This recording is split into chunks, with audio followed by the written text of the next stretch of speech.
I don't think that it's any coincidence that the risen Jesus stepped out from the tomb into a garden.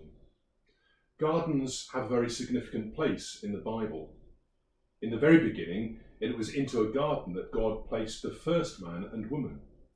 Eden was a garden of life and a symbol of God's new creation of the earth and heavens, a place of joy and potential, a place where human beings might find their place of friendship with God and their role as carers for the earth.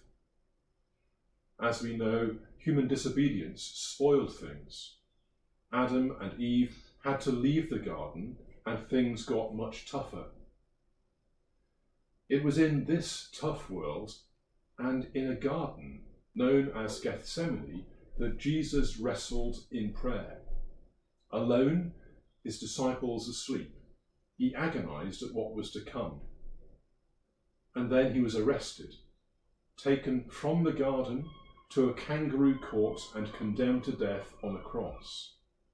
A stranger, a man called Joseph from Arimathea, offered a place in his own tomb for the body of Jesus to be placed. And his tomb was in a garden. In the strange times in which we are living, confined for many hours of the day to our homes, many people are discovering or rediscovering the blessing of their garden. Or, if they do not have a garden, the opportunity given during a daily walk, or the view through a window, or by the scent of spring flowers and the song of the birds, to be reminded of the faithfulness of God in the renewal, the rebirth of his creation. How well God planned things when he caused the resurrection to happen in a garden. Mary, overwhelmed with joy, at first mistook Jesus for the gardener, which he wasn't. But then again, perhaps he was. The new Adam, the one who had come to renew the garden of God's world and to show by his example what we need to do to play our part in bringing God's love and peace to a disordered world. Right now, things seem very disordered. There is anxiety all around. Many are fearful. Nothing is normal. We don't know quite when all this will end. Some of us will know people who are ill and even who have died because of the coronavirus. Perhaps we are ill ourselves. But we do know that God is with us. How do we know? Because of the resurrection. The fact that Jesus rose from the dead shows us that God has never left us and never will leave us, and has conquered even death for us. Today is Easter Day, but it is every day that we can shout, although as Anglicans we might be a little more restrained and just say it, but still know it in our hearts. Jesus is risen. Alleluia. And it happened in a garden.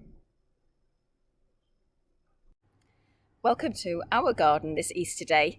I don't know if you can see behind me, but there's a big pile of chopped up branches which all look pretty ugly and a bit sad, and even under our trampoline there's a massive pile of chopped up twigs and leaves and branches and things that me and my son have been cutting down over the last couple of weeks while we've been on lockdown.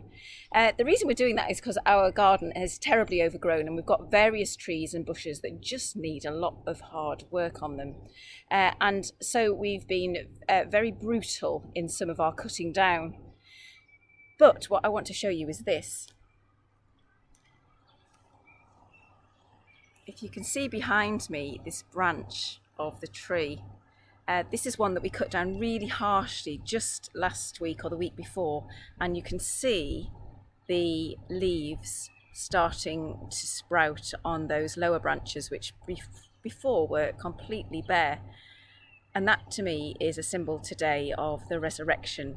Although things die and get cut down, with God there is always new life ready to burst out.